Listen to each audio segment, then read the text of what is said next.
There was this article in automotive news that was sent to me that kind of sparked the idea of turnover for new technicians is usually about 60%.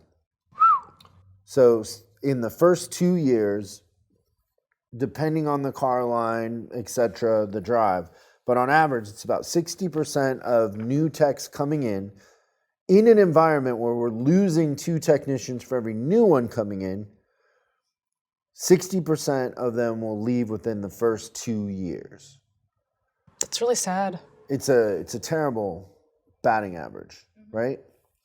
And so this article in Automotive News, it's a couple weeks ago now, new school solution for recruiting auto techs. And they're talking about how Magic Toyota in Edmonds, Washington, kind of close to you. My neck of the woods, yeah. Edmonds, Washington, hired their own full-time trainer.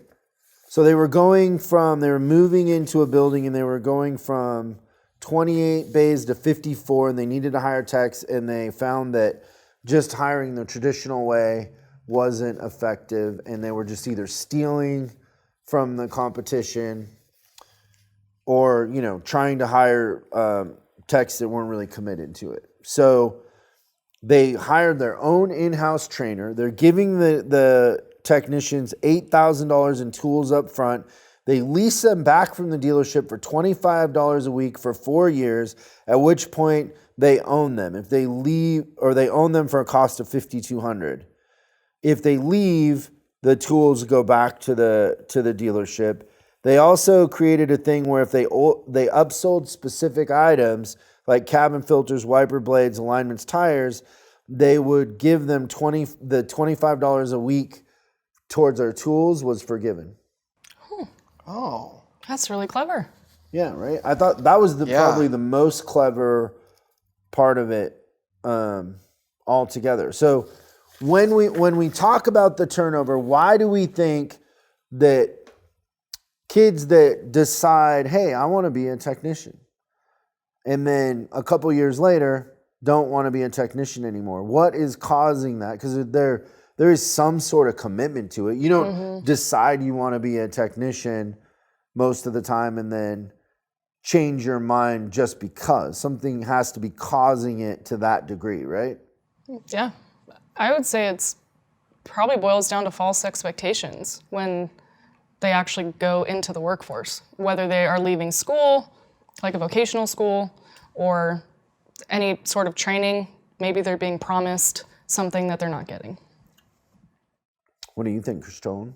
I think that really what we fail is to give our technicians coming in 2 things. One is the career path. Like, we're not telling them, okay, so you're coming in, you're going to start for 3 months, you're going to do this type of work. From 3 to 6 months, you're going to do this type of work, and they get to see the progression and everything like that. Telling them this at like the vocational school level? Yeah, whatever we need to. Well, I think that the vocational schools and the dealers have to get on the same page for sure, or independent repair shops for that matter too. So it's the same either way. But the vocational schools and then the end user has to be telling the same story. My belief is right now they're not on the same page, and they have to really, really work together. Because I think that as an industry, we have to recognize is that we need to do something to attract people in. I love what you said about that, dealers, because the first thing that kind of came into my mind was that's a lot like a scholarship. Right? Now, in the state of Illinois back in the 90s, just to kind of give you an idea, they had a real shortage of special education teachers. So what they did is they offered scholarships where if you went to school and you got a degree in special education and then you worked for 2 years afterwards, they paid for your whole school. They forgave the whole thing, and that's what that made me think of. And then all of a sudden, what happened in the state of Illinois, they didn't have as many special education deficiencies in teachers. So this is a very similar program to that.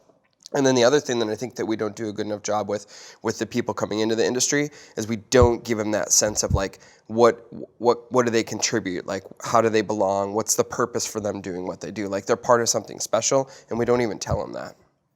So I think those are the things that are missing. Yeah, I think most indicators would say that at the service drive level, the top reason why those kids are disenchanted is because they don't see a career path. So I think quick lubes are the biggest contributor to this because we have seen a change in the turnover by putting the technicians in the shop with the regular techs and pairing them up with like a mentor, right? Because if you come into a quick lube and all you're doing is oil changes all day for a couple years, you're never doing breaks, you're never learning anything, you never see a path for advancement, you get disenchanted, right? So how we set up quick lubes, we need to take into consideration the career path of the kids we're putting into the quick lube, right? Yeah. How do they see it? If they come in every day and they're doing this, do they see a future, or does this feel like a dead end? Does it feel impossible, right? Yeah. And there's a lot of decisions that have to be made there about investing in tools and, going flat rate and those sort of things, which they're looking at the other techs and they're thinking, oh, that's unobtainable, or that they're miserable, so why would I want to do that? There's probably a lot of things that play into that. The second one is the boss. Like most of the time they feel like their boss doesn't genuinely show interest in them or care about them. And I think a lot of times we have a generational gap there. Oh, yeah. So we're going to have a baby boomer as a manager with a Gen Z? Mm-hmm. Or millennial, one of the two. And the baby boomer, that older manager, is managing those kids like they were managed. But unfortunately, things have progressed to the degree that doesn't work anymore. You have to manage them from their perspective, and you have to learn some new tricks. You have to become a better leader and spend more time and understand them, because to some degree they might come off as entitled, but you also might be misreading what entitlement is to them, right? What they expect from an employer to you in your generation in time was entitlement. To them, it's just showing up. So there's a gap there that I think as leaders, we have to close that gap. They're not developed enough to do that on their own. We have to get them to care before we can get them to learn, right?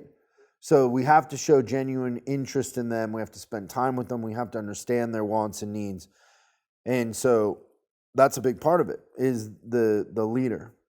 And money is lower on the scale. Usually money is about 4. It's funny because everybody thinks that's the number one, but it's not. It never is. No.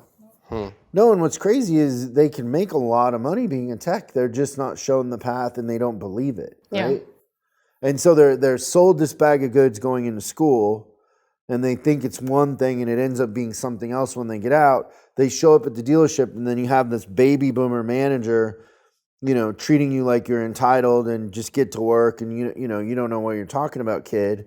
And they're used to being told that they're great at everything and they always win and they always get a prize. Yeah, they're special no matter what.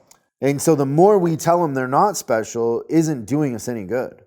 We have to understand them and why they want to feel special and how they feel special. And then we got to harness that into mentoring them into becoming adults, right? Taking boys and making them men, or girls and making them women in that scenario. But most of the time, we're just pushing them back into their little rabbit hole. Like a sit down, shut up kind of mentality. Yeah, and get to the quick lube. And so then, you have your least talented people touching the most customers in a quick lube, which is a recipe for disaster every time. And I don't understand why we're so committed to that model when you can achieve the customer experience that we want without running everything through these young kids and just burning them out. Because burnout is another thing. Like they're making a very low wage, killing themselves, and they can't see themselves doing this the rest of their life.